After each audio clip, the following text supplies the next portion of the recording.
Magandang hapon mga kabakyard.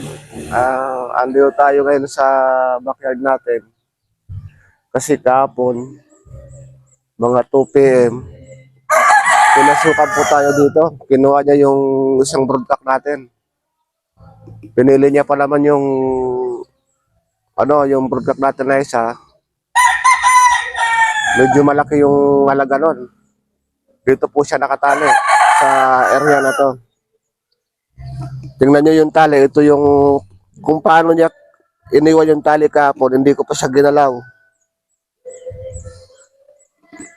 Taga dito lang sa namin sa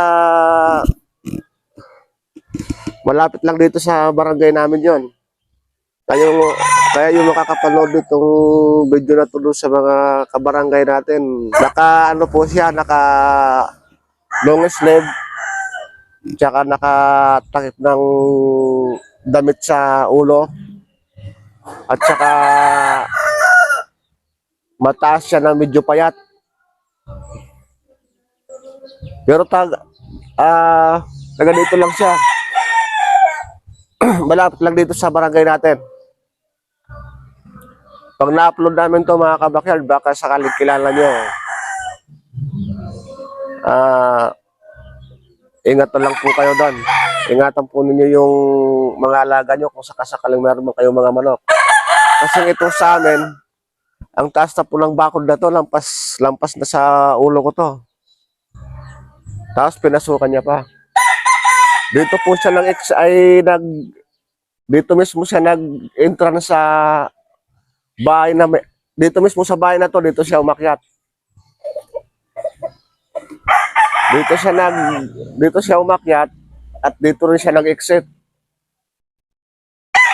Ang lakas ng loob ng putang na yun. Pero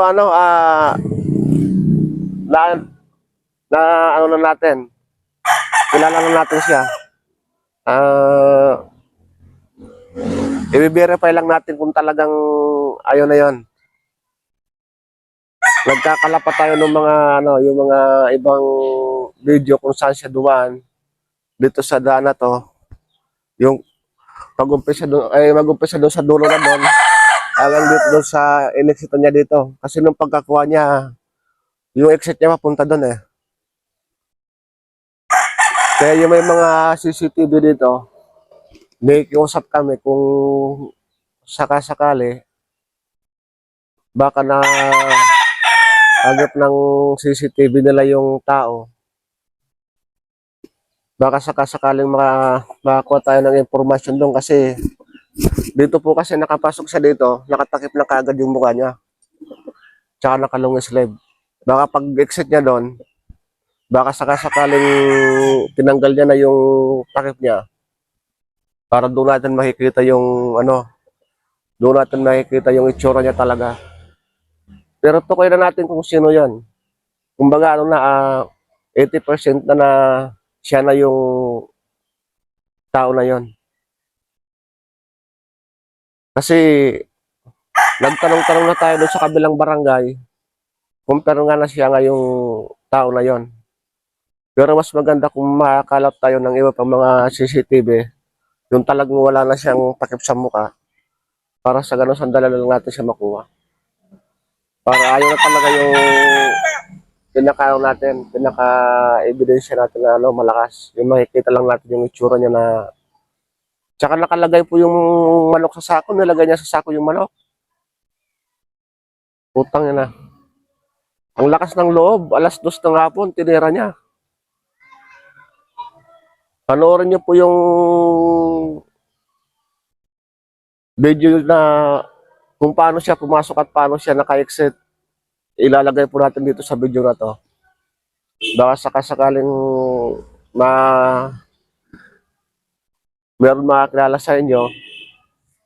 Yung takip niya po sa ulo, kulay green. Tsaka yung long sleeve niya, black. Kulay black yung long sleeve. Tapos yung damit na nakatakip sa ulo niya, parang ganito po yung kulay, oh. Tingnan niyo po. Ito kamukha nito yung kulay noon. Baka sakasakali pong mga kabakyard, baka sakasakali pong matandaan nyo yung damit na yon. Mag-comment lang po kayo dito sa page natin. Or baka kilala nyo yung tao na yon. Kasi ilalagay natin yung video niya sa video na to. Tapos ipapakita natin kung paano siya pumasok dito. Tara. Tingnan natin dito sa ano.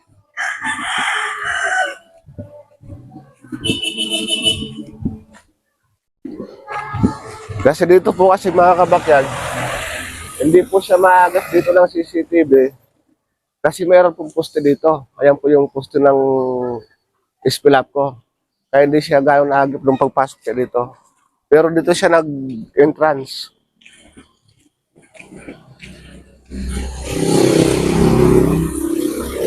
Dito siya pumasok at it's sa service door.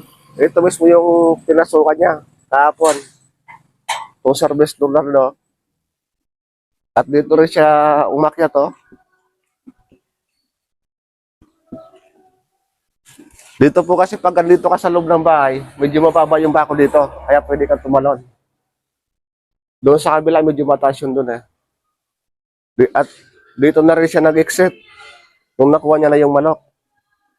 Nakalagay na sa sako yung manok nung lumabas na siya dito sa ano. Sa holding area natin. Tingnan nyo yung bako namin dito. Ang halos pantay tao na pero dito siya dumaan. Panoorin niyo yung video na ano, yung sa CCTV. Dito dito mismo yung ano niya, yung entrance at saka exit. Ayun, maraming salamat sa inyo mga kabakay. Baka sakaling makilala niyo yung tao na yan. I-comment nyo lang dito sa page natin.